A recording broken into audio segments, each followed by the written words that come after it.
নমস্কার বন্ধুরা, ডলি রন্ধনশালা সবাইকে স্বাগত। আজকে তোমাদের সাথে শেয়ার করব ডাল বাটার ঝামেলা ছাড়া মুচমুচে ডালের পেঁয়াজি রেসিপি। এটা বানানো খুবই সোজা আর খেতে কিন্তু দারুণ লাগে। একবার যদি বানাও এইভাবে তাহলে কিন্তু বারবার বানাতে ইচ্ছে করবে। আর বিকেলে গরম গরম চায়ের সাথে বা কফির সাথে যেমন খেতে ভালো লাগে তেমনই কিন্তু গরম গরম ডাল ভাতের সাথেও খেতে ভালো লাগে। তাছাড়া বাচ্চা থেকে বড় সবাই কিন্তু খেতে পছন্দ করবে। আর কোনো রকম ঝামেলা ছাড়া সম্পূর্ণ ঘরোয়া পদ্ধতিতে আর ঘরে থাকা সমস্ত উপকরণ দিয়ে তোমরা খুব সহজে চটজলদি এই রেসিপিটা বানিয়েও নিতে পারবে। আর এই রেসিপিটা বানানোর জন্য আমি ছোট বাটির 1 বাটি মুসুর ডাল 3-4 ঘন্টার মতো ভিজিয়ে রেখে দিয়েছিলাম। ডালটা ভিজিয়ে রাখার জন্য ডালটা বেশ ভালোভাবে নরমও হয়ে গেছে। পরিষ্কার জলে আমি 3-4 বার জল পাল্টে খুব ভালোভাবে ধুয়ে নিয়েছি। এবার আমি ডালের মধ্যে একে একে বাকি উপকরণগুলো দিয়ে দেব। প্রথমে আমি এখানে দিয়ে দেব পেঁয়াজ কুচি। আমি এখানে মাঝারি সাইজের 3টে পেঁয়াজ লম্বা লম্বা স্লাইস করে দেখো কেটে নিয়েছি। আর এই রেসিপিটা বানানোর জন্য পেঁয়াজের পরিমাণ কিন্তু একটু বেশিই লাগে, তাই পেঁয়াজের পরিমাণটা অবশ্যই একটু বেশি ব্যবহার করবে। আর পেঁয়াজের সাথেই আমি এখানে স্বাদ মতো লবণ দিয়ে দিলাম। আর এখানে দিয়ে দেব 1/2 চামচের একটু বেশি হলুদের গুঁড়ো। হলুদ গুঁড়োর সাথে আমি ঝালের জন্য 1/2 চামচের কম লঙ্কার গুঁড়ো দিয়ে দিলাম।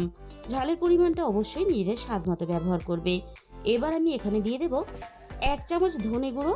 আর আমি এখানে যে সমস্ত মশলাগুলো ব্যবহার করেছি, আমি যতটা পরিমাণ ডাল আর পেঁয়াজ নিয়েছি সেই হিসাব করে ব্যবহার করেছি।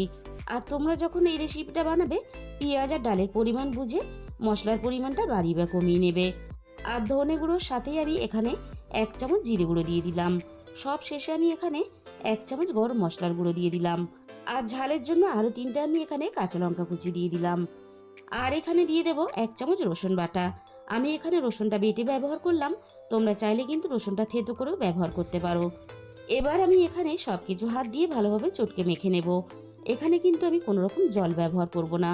পেঁয়াজ থেকে যেটুকু জল বেরোবে সেই জলেই কিন্তু সমস্ত উপকরণগুলো খুব ভালোভাবে মেখে নিতে হবে। আর একটু সময় নিয়ে এভাবে একটু হাত দিয়ে চটকে মাখলে তাহলে পেঁয়াজগুলো খুব সুন্দরভাবে তাড়াতাড়ি নরম হয়ে যাবে। পেঁয়াজগুলো দেখো বেশ ভালোভাবে নরম হয়ে গেছে।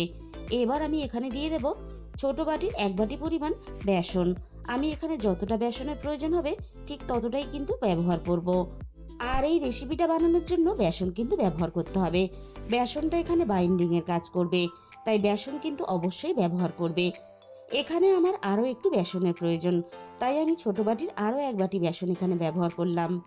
বন্ধুরা, আমি কিন্তু আবারও বলছি, এখানে কিন্তু কোনো রকম জল ব্যবহার করা যাবে না। পেঁয়াজ থেকে যেটুকু জল বেরোবে সেই জলেই কিন্তু সব কিছু ভালোভাবে মেখে নিতে হবে। ধনেপাতা কুচিটা দিতে আমি একটু ভুলে গিয়েছিলাম, তাই আমি এখানে অল্প একটু ধনেপাতা কুচি দিয়ে দিলাম। এবার আমি সব কিছু হাত দিয়ে আবারও খুব ভালোভাবে একসাথে মেখে নেব। এবার আমি এখান থেকে অল্প অল্প করে নিয়ে পেঁয়াজির মতো গোল গোল করে চ্যাপ্টা করে শেপ দিয়ে নেব। এইভাবে ডালের পেঁয়াজি বানালে এতটা টেস্টি হয়, তোমরা যতক্ষণ না নিজেরা বানাবে ততক্ষণ কিন্তু বুঝতে পারবে না। আর ঠিক একইভাবে আমি সবকটা ডালের পেঁয়াজি এইভাবে বানিয়ে নেব। আমি এই রেসিপিটা বানানোর জন্য আগে থেকে কড়াইয়ের মধ্যে কিছুটা রিফাইন তেল গরম করতে বসিয়ে দিয়েছিলাম। আর এই ডালের পেঁয়াজিগুলো বানানোর জন্য তেল কিন্তু একেবারেই ধোঁয়া ওঠা গরম করা যাবে না, তাহলে পেঁয়াজিগুলো দেওয়ার সাথে সাথেই উপরটা লালচে হয়ে ভাজা হয়ে যাবে আর ভিতরটা কিন্তু কাঁচা থেকে যাবে। তেল মিডিয়াম গরম রাখতে হবে। এবার আমি একে একে পেঁয়াজিগুলো ভাজার জন্য তেলের মধ্যে দিয়ে দেব।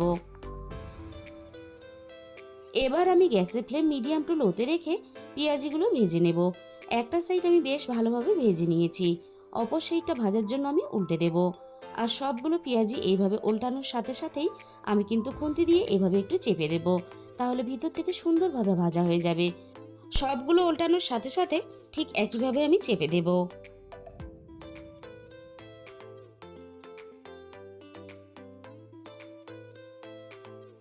অপর সাইডটাও ঠিক আমি একইভাবে ভালোভাবে ভাজা হতে দেব।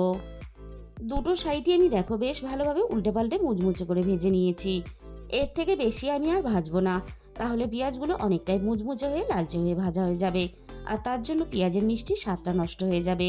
আর যতটা সম্ভব খুন্তি দিয়ে এভাবে তেল চেপে ঝরিয়ে নেওয়া যায়, তেল ঝরিয়ে আমি পেঁয়াজগুলোকে তুলে নিলাম।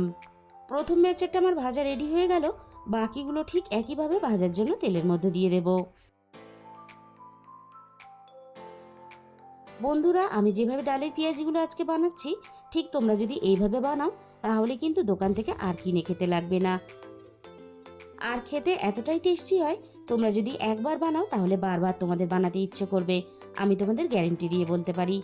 দেখো, উল্টে পাল্টে বাকিগুলোও ঠিক একইভাবে আমি ভেজে নিলাম। সবগুলো ডালের পেঁয়াজি আমার ভাজা রেডি হয়ে গেল। ঠিক একইভাবে আমি তেল ঝরিয়ে কড়াই থেকে নামিয়ে নেব।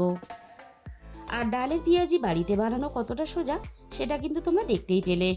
আমার সবগুলো ভাজা রেডি হয়ে গেল। বন্ধুরা, তোমরা একদিন হলেও বাড়িতে অবশ্যই ট্রাই করে দেখো।